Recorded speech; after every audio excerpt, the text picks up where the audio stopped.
Zaman kotun na yau dai ya ɗauki sabon salo bayan da lauyoyin Malam Abdul Jabbar suka zo da tanawu'i na cewar su kam sun janye da kare malamin bisa wasu dalilai da suka ce ba za a ji daga bakinsu ba. Bayan mika takardar janyewar ne sai alkalin kotun mai shari'a Ibrahim Sarkiola ya karɓa ya kuma amince tare da buƙatar ko Malam Abdul Jabbar zai nemi wasu lauyoyin ko kuwa dai zai kare kansa ne. A nan ne Malam ya ce a bashi lokaci zai ɗauko wasu lauyoyin domin su kare shi.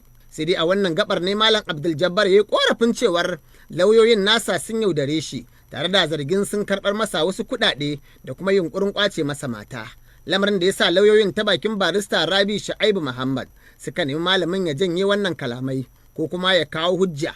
Idan kuma hakan ta gagara za su yi ƙararsa nan da makonni 2. Kuma muna umartarsa da ya tafi ya je wannan ƙara. Domin in bai yi ba daga nan zuwa sati za mu ɗauki matakin doka da ya dace akan. Wannan shine abin da zan ƙara a nan wajen shine da yake amsawar misali aka je aka ce a auna ƙwaƙwalwarsa yanzu ba gashi an kawo an ce ƙwaƙwalwarsa lafiya lau ba. Shin amfaruwa yayi da wannan ko cutuwa yayi? Amma mu ba mu hana shi amsawa kuma mun ƙi masa bayanin dalilan rashin amsa ba. To ko menene matsayin almajiran Malam Abdul Jabbar akan wannan matsala da Malam ya samu? Malam Zubairu Al-Muhammadi guda ne daga cikin manyan mukaddaman Malam.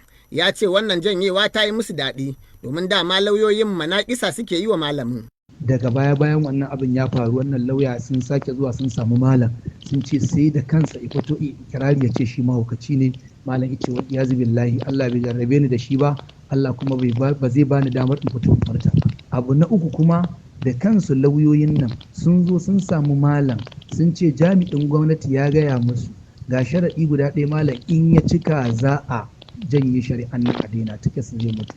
Malam ya ce wanne ne sharaɗi suka ce zargin kisa da ike yi na Sheikh Aliyu Kawwas wanda ike zargin ɗan uwansa kashe shi ya fito ya karyata kansa ya ce sharri masa bidiyo a sake daga gidan yari.